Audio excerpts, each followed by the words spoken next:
I had been waiting all week for the call that usually came without hesitation, the one where my sister, Megan, would go over the holiday plans in excruciating detail, ensuring everyone had their designated roles and that everything would go off without a hitch.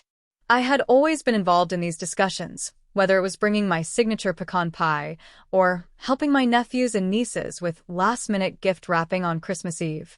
The traditions in our family were sacred, or at least I had thought so, until this year when the call finally came, but it wasn't at all what I expected. Megan's voice had that familiar clipped tone she used when she was trying to soften bad news, the same one she used when she told me she had borrowed my sweater in high school and then accidentally lost it, or when she admitted she had set me up on that awful blind date with her husband's coworker last year. "Hey, Laura," she started, and right away, something in my stomach twisted. I should have known then that whatever she was about to say would be something I didn't want to hear. I cut straight to the point, already sensing something was off. "So, what's the plan for Christmas this year? Should I bring dessert again?" There was a hesitation, just the slightest pause, before Megan spoke, her voice laced with something close to guilt, but not quite enough to be an actual apology. "Yeah, about that," she said, and I felt my grip tighten on my phone. "We were talking and we decided that this year we're going to keep things really, kid-focused." I frowned, shifting on my couch, trying to process what she was saying. "Okay, and—" Megan sighed as if this was some kind of inconvenience to her, as if I was the one making things difficult by asking for clarification. "It's just, with the kids getting older, they're more into their own traditions, and we just felt like it would be easier if it was just immediate family. Parents and kids. That kind of thing." The words hit me like a slap across the face. Immediate family. As if I wasn't part of it. As if I was some distant relative they barely saw once a year instead of the person who had helped raise their kids, babysat at the last minute when they needed a break, and spent years making sure that every holiday was as special as it could be. I swallowed hard, my throat suddenly dry. "So, what does that mean exactly?" Another sigh. "It just means that, this year we're trying something different. It's not personal, Laura. It's just you wouldn't really understand, It's different when you have kids." I felt something inside me snap, something raw and bitter that had been sitting there for years but had never fully surfaced until this moment. "I wouldn't understand?" I repeated, my voice Hi guys, sorry to interrupt your viewing, but please subscribe to the channel and like this video. Thank you. sharper than I intended. "Are you seriously telling me that because I don't have kids, I don't belong at Christmas with my own family?" "That's not what I'm saying," Megan said quickly, but there was no conviction in her voice. "That's exactly what you're saying?" I shot back, my anger rising. "I've been part of every Christmas since the beginning. I've done everything for those kids. And now, suddenly, I'm not qualified to celebrate with you?" Megan's tone turned offensive, like she was the one who had been wronged. "Laura, don't make this a big deal. It's just 1 year, and we just want to focus on family." I let out a bitter laugh, unable to believe what I was hearing. "Family, huh? And what am I, then? Some outsider? Because last I checked, I was the one who stayed up wrapping presents with you while your husband was asleep on the couch. I was the one who made sure your kids had matching Christmas pajamas. But sure, Megan, I don't understand what family means." "Laura," she said, a warning in her voice, but I was done. I was so done. "You know what? Fine," I said, forcing my voice to stay, even despite the fact that I could feel my heart pounding. "Have your little kid-focused Christmas. I hope it's everything you want it to be." Megan started to say something else, but I didn't wait to hear it. I ended the call and threw my phone onto the couch, my hands shaking with a mixture of anger and disbelief. For a few minutes, I just sat there staring at the wall, my thoughts racing. Was this really happening? Had I really just been kicked out of my own family's holiday traditions because I didn't have kids? The injustice of it all made my blood boil. I had never once thought that my worth in this family was tied to whether or not I had children, but apparently, to them, it was. Apparently, my contributions didn't count. Apparently, the fact that I had given years of my time, my effort, and my love meant absolutely nothing. Fine. If that's how they saw it, then I wasn't going to sit around feeling sorry for myself. If they thought I didn't belong, then I'd go somewhere I did. I grabbed my laptop and opened a travel booking website, my fingers flying over the keyboard as I searched for destinations. If they didn't want me at Christmas, then I'd give myself something even better. And I wouldn't feel guilty about it for a second. The moment I ended that call, a dull rage settled in my chest, burning slowly like embers waiting for the right gust of wind to turn into an all-consuming fire. I refused to sit in my apartment, stewing in resentment, letting their decision ruin my holidays while they laughed, exchanged gifts, and indulged in their self-righteous little version of what family was supposed to be. No, I was not going to be that pathetic, left-out relative who sat alone with a microwaved dinner, pretending the holiday season didn't exist. If they thought I didn't belong, then I would make damn sure I was somewhere that made me feel like I did. I grabbed my laptop and opened the travel booking site, my fingers moving with purpose as I scrolled through destinations that felt as far away from my family's judgment as I could possibly get. I wasn't just going to take myself out to some low-effort, sad little getaway. I was going to do it big. If they were so certain that I wasn't part of their picture-perfect Christmas, then I would give myself something better than anything they could imagine. I wanted first-class flights, ocean views, unlimited cocktails, and white sand beaches stretching farther than the eye could see. I wanted to be somewhere so beautiful, so luxurious, so completely indulgent that it would make their kid-focused Christmas look like an underfunded daycare. It didn't take long before I found the perfect place, an exclusive 5-star resort in the Caribbean, the kind of place that catered to people who weren't dragging around sticky-fingered toddlers or dealing with passive-aggressive in-laws. Every picture screamed peace, freedom, and absolute indulgence, and for the first time that evening, a genuine smile curled at the edges of my lips. I was doing this. I booked the entire trip in under 10 minutes, upgrading to the best suite they had, adding spa treatments, ocean excursions, and champagne breakfasts because why the hell not? As soon as I hit confirm, something inside me shifted. The anger didn't disappear completely, but it transformed into something else. Something sharper, more satisfying, more controlled. If they wanted me gone, then fine, I was gone. But I wasn't going to sulk about it. I was going to have the best damn Christmas of my life, and I was going to make sure they knew it. I pulled out my suitcase and started packing, shoving in silk dresses, designer swimsuits, and anything that screamed wealth and independence. Every piece of clothing I folded reminded me of the years I had spent bending over backward to make Christmas perfect for a family that didn't even consider me an essential part of it. I thought about the endless hours I had spent wrapping presents for their kids, the way I had stood in line for Black Friday deals so Megan's twins could have the newest, most expensive toys. I thought about all the times I had played Santa at our family gatherings, sitting there in an itchy red suit, sweating under a fake beard, so that Megan and Ryan could sip their wine and relax while their kids squealed in delight. And yet, after all that, after every single year of showing up, giving, supporting, and caring, I was told I wasn't enough because I didn't have children of my own. The thought made my blood boil all over again, but this time there was something else underneath it, something that almost felt like amusement. If they thought they could just dismiss me, forget about me, act like I was less than because I hadn't popped out a couple of kids, they had another thing coming. I imagined it now.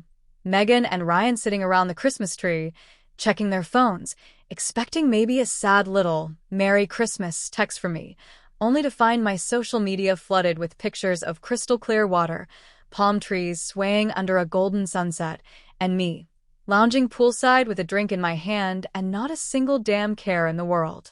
Oh, they were going to see it. And I couldn't wait for their reactions. I zipped up my suitcase, took a deep breath, and let the reality of my decisions sink in. For the first time in years, I wasn't spending Christmas catering to other people's expectations. I wasn't running around making sure everything was perfect for everyone else while getting nothing in return. This time, Christmas was mine. And I wasn't going to feel guilty about it for a single second. The moment I stepped off the plane, a warm gust of tropical air wrapped around me, carrying the scent of salt and hibiscus, instantly reminding me that I was far, far away from the cold, gray December my family was currently enduring. The resort's private driver was already waiting for me at the arrival's gate, holding a sign with my name written in elegant gold script, a small but powerful reminder that I wasn't here as an afterthought, a disposable extra, or someone deemed unworthy of inclusion. No, this trip was entirely for me, designed with my pleasure in mind, and as I slid into the back seat of the sleek black luxury SUV, I felt a quiet, smug satisfaction settle over me, washing away the last remnants of my family's rejection. The drive to the resort was a dream, with palm trees lining the winding roads, their towering silhouettes swaying gently against a sky so blue it almost looked artificial. When the vehicle finally pulled up to the grand entrance, my breath caught for a moment as I took in the sheer opulence of the place, the towering marble columns, the cascading waterfalls, the impossibly clear infinity pools stretching out toward the horizon, and the staff, dressed in crisp white uniforms, waiting with cool towels and flutes of champagne. This wasn't just a getaway. This was a statement, a declaration that I was not someone to be dismissed, pitted, or underestimated. As the concierge led me through the sprawling lobby, pointing out the various amenities, 3 world-class restaurants, an award-winning spa, private cabanas with personal butlers, and a beachfront bar stocked with rare, imported wines, I barely managed to suppress a grin. While Megan and Ryan were probably knee-deep in wrapping paper, trying to control screaming children and pretending to enjoy yet another chaotic, stress-filled family Christmas, I was here, sipping champagne before I had even checked into my suite. When the doors to my room swung open, revealing a penthouse-sized space with floor-to-ceiling windows overlooking the ocean, a sprawling king-size bed draped in the softest Egyptian cotton sheets, and a private plunge pool just steps away from a sun-drenched terrace, I knew I had made the right decision. No, scratch that. I had made the best decision of my life. I wasted no time slipping into a sleek black swimsuit, draping a sheer sarong around my waist, and making my way down to the adults-only infinity pool, where servers glided effortlessly between guests, balancing trays of handcrafted cocktails and fresh seafood platters. I sank into the warm water, letting my body relax for what felt like the first time in months, and as the bartender placed a perfectly chilled mango daiquiri in my hand, I knew exactly what I had to do next. Reaching for my phone, I angled the camera just right, capturing the golden hues of the setting sun as it dipped below the horizon, the endless expanse of turquoise water stretching out before me. The photo was breathtaking, a picture-perfect moment of peace and indulgence, a direct contrast to whatever chaos was currently unfolding back home. Without hesitating, I typed out the caption. Family is overrated. This view, however, flawless. The second I hit post, I set my phone down, leaned back against the smooth stone edge of the pool, and took a slow sip of my drink, feeling the cold sweetness of it slide down my throat. I didn't have to wait long before the first notification popped up, my phone vibrating insistently against the plush towel beside me. Megan, where are you? I smirked, lifting my glass in a silent toast to myself. Let her sweat. A few moments later, another message appeared. Ryan, wow. Must be nice. Oh, this was too easy. I didn't even need to reply. I knew exactly what was happening on the other end of those messages. They had expected me to sulk, to feel sorry for myself, to spend Christmas alone and miserable while they celebrated in their exclusive little parents-only club. They had convinced themselves that I would sit at home, mourning the loss of traditions that, apparently, had only ever mattered to me. Instead, they were sitting there, staring at their phones, knowing that I was somewhere better, somewhere they could never afford, somewhere that didn't require me to beg for a seat at the table. I took another sip of my daiquiri, stretched my legs out in the warm water, and smiled. Let them stew. The first thing I noticed when I woke up was the warm Caribbean sunlight streaming through the massive glass windows of my suite, casting a golden glow across the crisp white sheets that smelled like lavender and fresh ocean air. I stretched lazily, feeling a sense of deep satisfaction settle over me as I remembered exactly where I was, a place so far removed from the obligations and expectations that had weighed me down for years. For the first time in as long as I could remember, I had woken up on Christmas morning without a to-do list, without the stress of wrapping last-minute presents, and without the pressure of pretending everything was perfect when, in reality, I had always been the one making sacrifices so that others could enjoy the holiday without a second thought about me. Reaching for my phone, I expected to find a few casual holiday greetings from distant friends or maybe some promotional emails from stores trying to squeeze in a few last-minute sales. But instead, I was met with an overwhelming flood of missed calls and text messages, each notification stacking on top of the last like a desperate, tangled web of emotional manipulation. My stomach clenched as I stared at the screen, seeing Megan's name repeated over and over again, followed closely by Ryan's, my mother's, and even a few from relatives who normally couldn't be bothered to check in with me unless they needed something. The messages were exactly what I expected, thinly veiled guilt trips disguised as concern, each one dripping with the kind of emotional weight that only a family like mine could manufacture when they realized they had lost control of the narrative. Megan, Mom is really upset, Laura. She feels like you're abandoning us. She keeps crying, and I don't know what to tell her. Ryan, they're seriously making us look bad. Everyone is asking where you are, and it's embarrassing that we don't have an answer. A few messages down, there was one from my mother. The words simple, but packed with the kind of emotional manipulation that only a seasoned mother could perfect. Mom, we didn't mean to exclude you, sweetie. We just didn't think it was a big deal. Come back, we'll make room for you. I let out a sharp, humorless laugh as I tossed my phone onto the bed beside me, staring up at the ceiling as I let the weight of their words settle over me like a thick, suffocating blanket. Now they cared? Now they were suddenly worried about my feelings, about my presence, about whether or not I felt included. Where was all this concern when they had made the decision to cut me out of their holiday plans, when they had decided that I didn't count as real family because I didn't have children? The worst part wasn't even the messages themselves. It was the sheer audacity of them, the way they had twisted the entire situation to make it seem like I was the one in the wrong, as if I had been the one to reject them instead of the other way around. They weren't upset because they had hurt me, because they had made me feel like an outsider in my own family. They were upset because my absence had created an inconvenience for them, because people were asking questions they didn't want to answer, because my decision to remove myself from their perfect little picture had ruined the image they wanted to project to the world. I picked up my phone again, scrolling through the rest of the messages with growing amusement, shaking my head at how predictable they all were. Megan was playing the role of the concerned sister, trying to convince me that Mom was devastated, hoping I'd feel guilty enough to drop everything and come running back just to ease her conscience. Ryan, on the other hand, had gone straight for the selfish sibling approach, making it all about his embarrassment, his discomfort, as if my entire existence was nothing more than an extension of his own reputation. And then there was my mother, whose message was perhaps the most infuriating of them all, not because of what she said, but because of what it really meant. We didn't think it was a big deal. That was the part that stung the most, the quiet confirmation that my absence hadn't even registered as something worth reconsidering until it had started to cause them problems. They hadn't forgotten about me.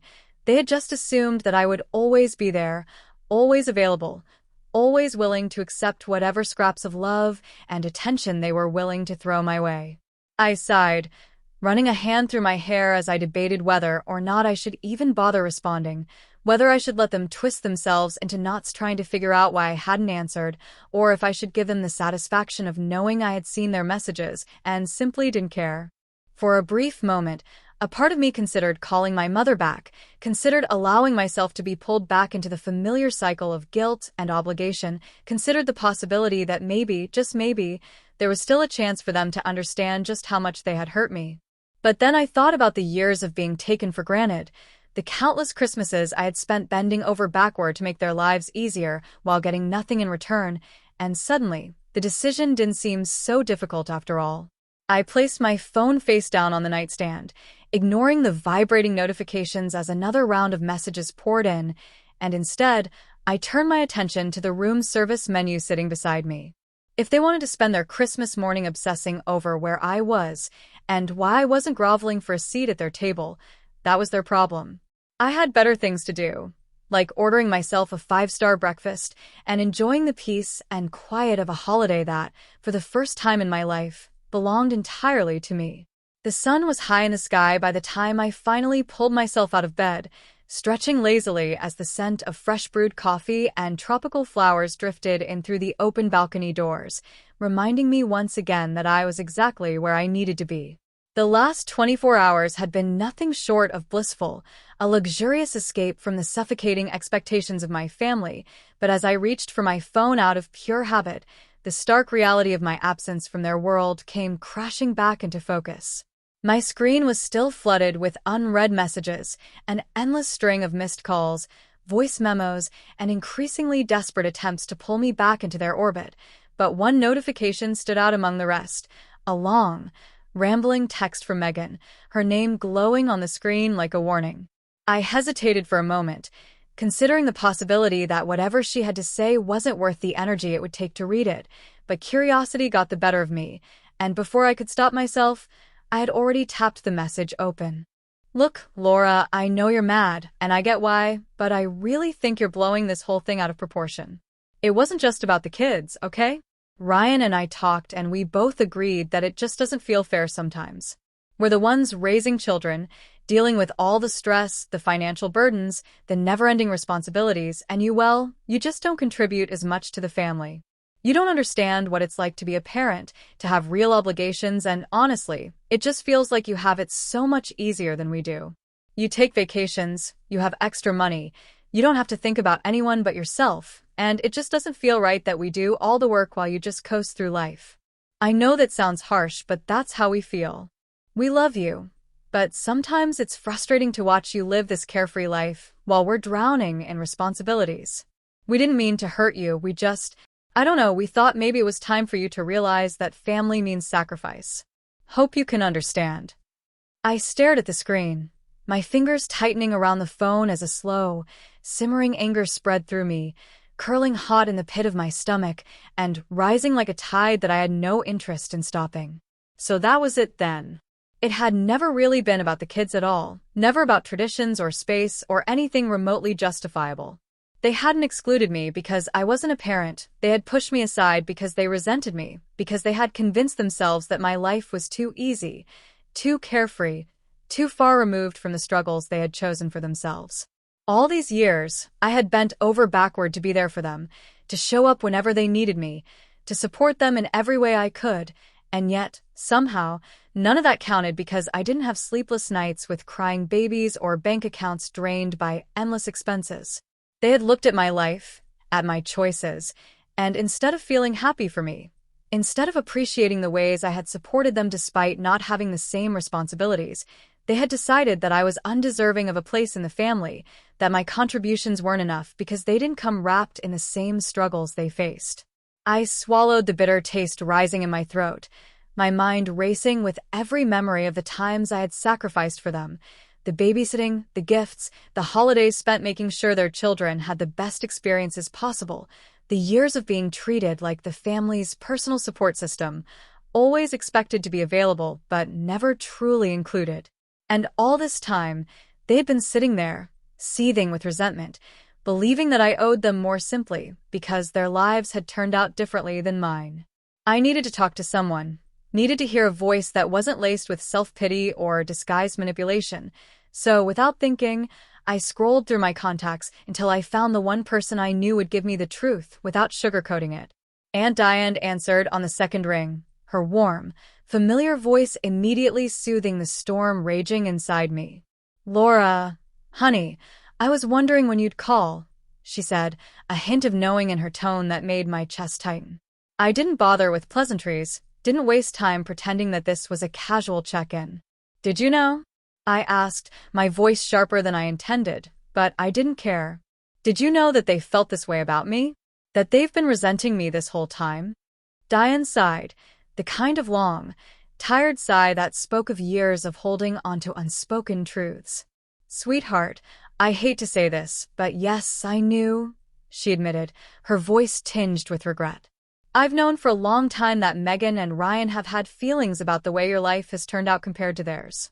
It's not fair and it's not right, but they've always believed that because they have kids and you don't, they're somehow carrying a heavier burden, and in their minds, that means you should be doing more to balance the scales.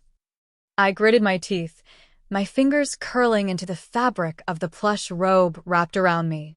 So, they think I should be punished for living my life differently?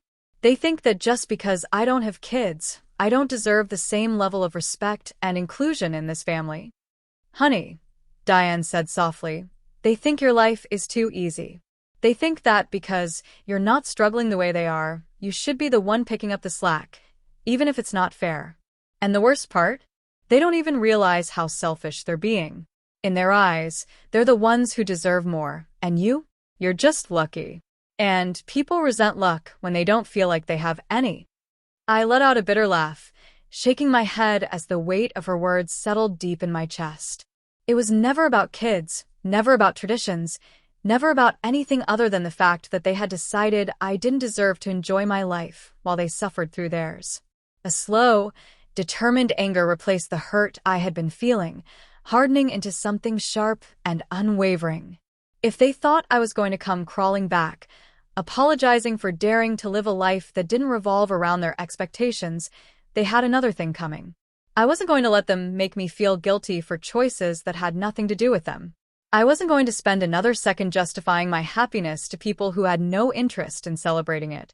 If they thought they could punish me for living my life on my own terms, they were about to find out just how wrong they were.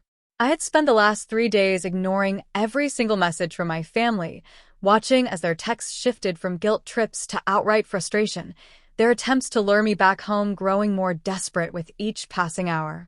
First, it had been the emotional manipulation from my mother, the carefully crafted sentences designed to make me feel like I was the villain in this situation, the one who had turned my back on them when the reality was that they had been the ones to cast me aside in the first place. Then it had been Ryan, his tone turning sharp and annoyed as he accused me of making them look bad, of embarrassing them in front of extended family members who had started to notice my absence. Megan, of course, had tried to take a more diplomatic approach, insisting that everything had just been a misunderstanding, that it had never been their intention to exclude me permanently, that it had all been a simple case of miscommunication that could be easily resolved if I would just be reasonable.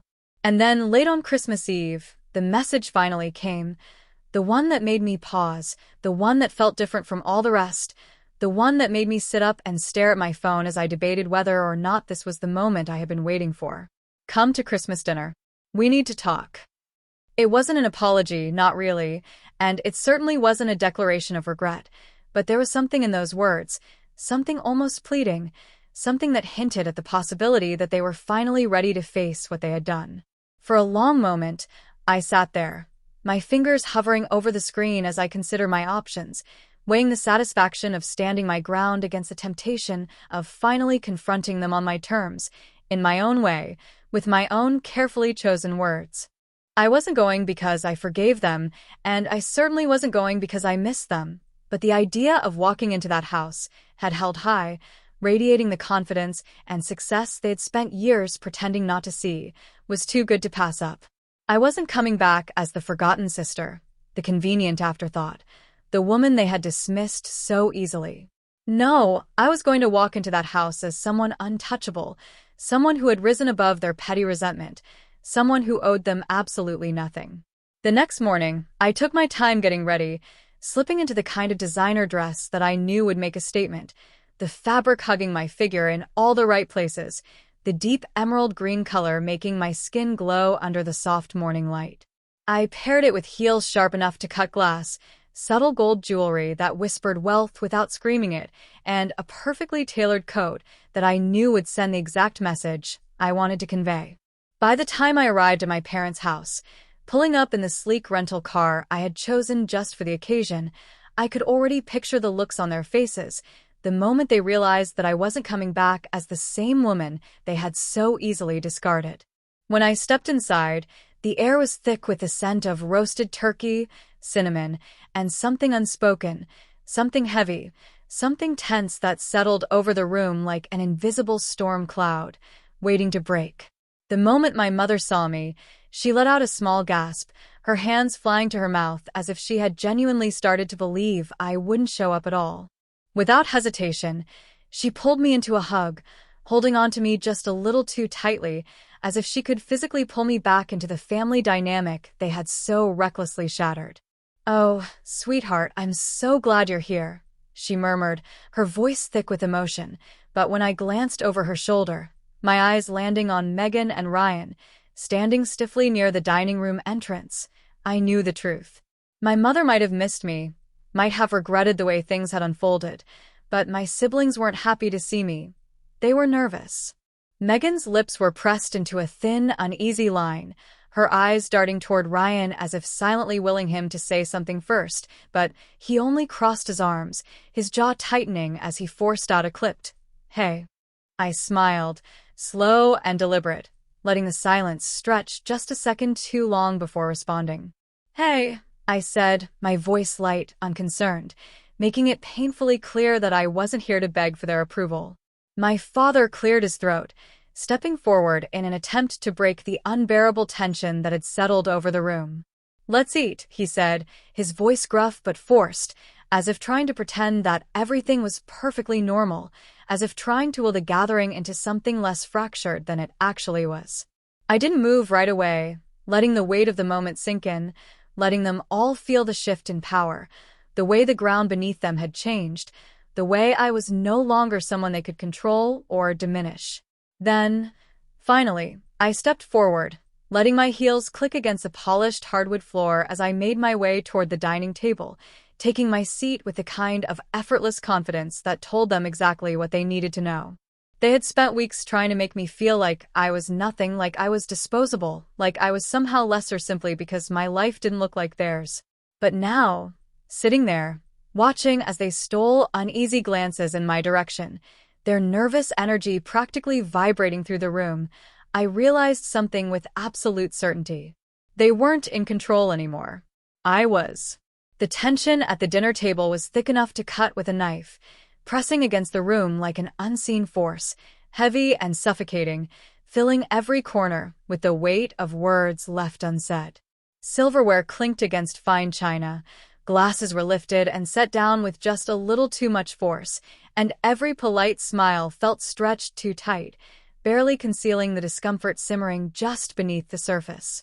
My mother was doing her best to keep the conversation light, asking about the food, complimenting the turkey, making comments about how the grandkids were growing up so fast, but nobody was really listening. Megan and Ryan kept shooting each other glances, silent messages passing between them, as if trying to figure out how to handle me, as if trying to decide whether to address the elephant in the room or pretend that it didn't exist. I didn't say much at first, letting them squirm, letting them feel the weight of their own choices, letting them sit with the knowledge that I hadn't come crawling back in defeat, but had arrived stronger, more composed, and completely unfazed by their sudden attempts at forced reconciliation. I sipped my wine slowly, taking my time with every bite of food, fully aware that they were waiting for me to crack, waiting for me to show some sign of resentment or hurt, waiting for an opening to spin the narrative back in their favor. And then, just as I expected, Ryan finally broke the silence, his voice dripping with forced casualness, his words carrying just enough of an edge to make it clear that he hadn't let go of his resentment. "So, Laura," he said, leaning back in his chair, smirking just slightly, his fork lazily spearing a piece of roasted potato. "How's your little solo trip? Must have been lonely, spending Christmas all by yourself in some fancy hotel." I didn't even blink at the condescension laced in his voice, didn't give him the satisfaction of reacting to the barely disguised insult, didn't allow him to dictate the tone of the conversation. Instead, I set my glass down, smiled, and answered in the most nonchalant voice I could muster. "Not at all," I said, tilting my head slightly as if considering just how much I wanted to rub it in. "It was actually the best holiday I've ever had. First-class flights, champagne breakfasts, ocean views, massages every morning, absolute peace. Honestly, I can't believe I didn't do it sooner." The words landed exactly the way I intended, hitting Ryan square in the ego, making Megan's shoulders go stiff, making my mother pause mid-bite, her expression torn between discomfort and something almost resembling admiration.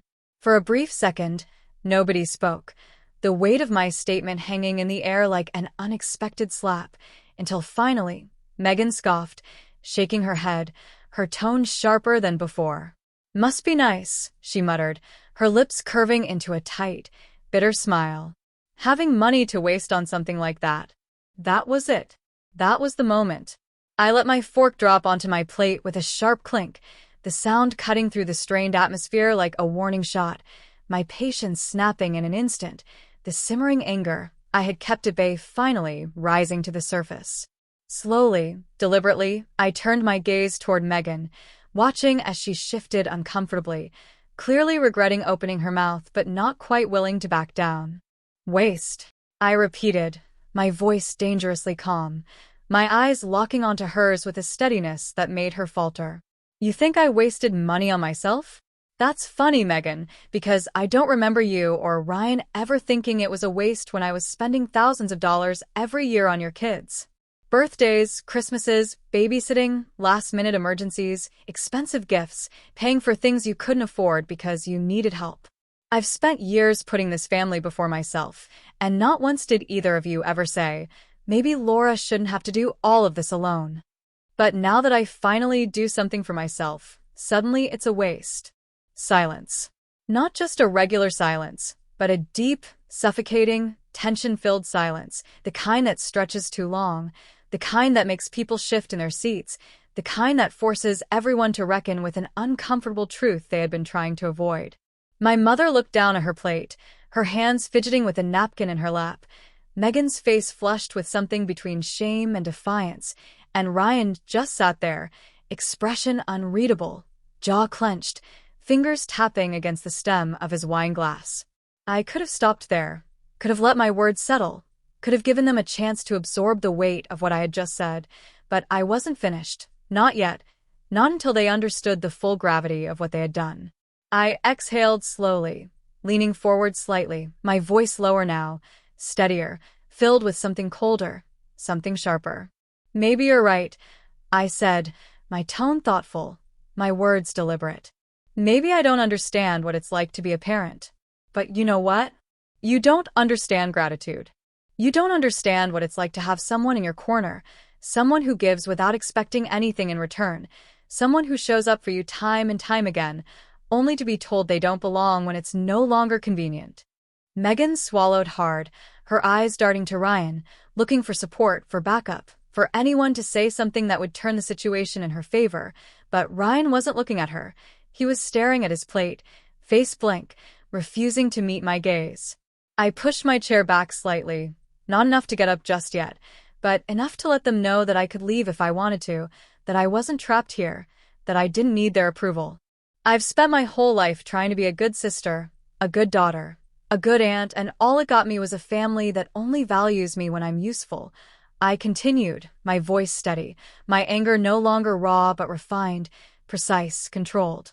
So, if you're expecting me to feel bad for finally putting myself first, you're going to be waiting a long time. For the first time all night, my mother spoke, her voice soft, careful, as if afraid of making things worse. Laura, honey, we never wanted to make you feel like you weren't part of the family. I let out a slow, humorless laugh, shaking my head, pushing my chair back fully now, standing up, looking down at them, at this table, at this entire dynamic that I had spent years trying to hold together, only to realize it had never truly included me. You didn't have to say it, I replied simply, gathering my things, my voice clear, unwavering. You showed me. And with that, I turned and walked away, leaving them sitting there in the thick, heavy silence of their own making, knowing that this time, I wasn't going to be the one who came back to fix it. I walked out of that dining room with my head high, my footsteps slow and deliberate, feeling the weight of every single word I had spoken still hanging thick in the air behind me.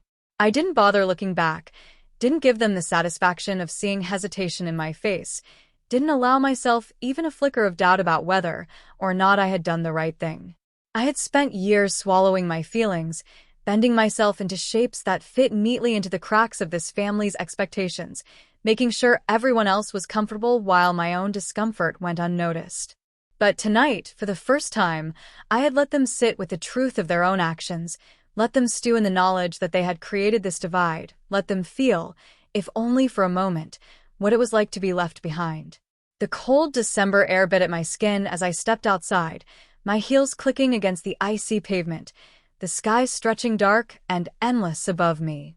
Somewhere in the distance, I could hear the muffled sounds of Christmas music from another house, the soft hum of car engines as people drove to their own holiday gatherings, the distant laughter of a family that didn't belong to me.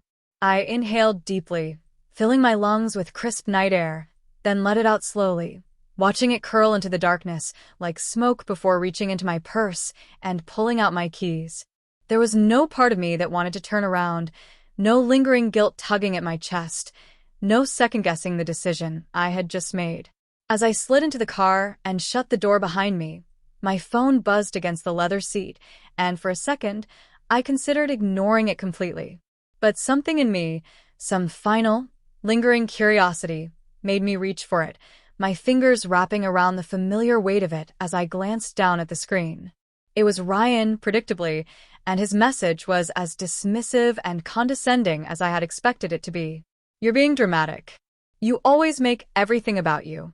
I exhaled a slow, humorless laugh, shaking my head at how utterly predictable he was, how easily he fell back on the same tired deflections, the same refusal to take responsibility for anything, the same unwillingness to see past his own narrow, self-centered perspective. I stared at the message for a moment, my thumb hovering over the keyboard, debating whether or not it was even worth responding. But then, just as the temptation to let it go entirely settled over me, another message popped up, this one from my mother, her words simple but carrying the kind of quiet weight that told me she had finally, at long last, understood. "I'm sorry. You deserved better." I read the words twice, letting them sink in, feeling something shift inside me, something small but undeniable, something that wasn't quite forgiveness, but wasn't entirely bitterness either. I had waited years to hear those words, had spent more holidays than I cared to admit wishing for some kind of acknowledgement that my role in this family had been more than just a convenient extra, that I had given more than they had ever recognized. And now, here it was, wrapped in a text message sent too late, arriving only after I had finally chosen to put myself first, after I had walked away, after I had forced them to sit in the mess they had created. I didn't respond, not yet because I wasn't ready to. Instead, I tossed my phone onto the passenger seat and started the car, letting the warmth of the heater spread through my fingers as I pulled away from the house without so much as a backward glance.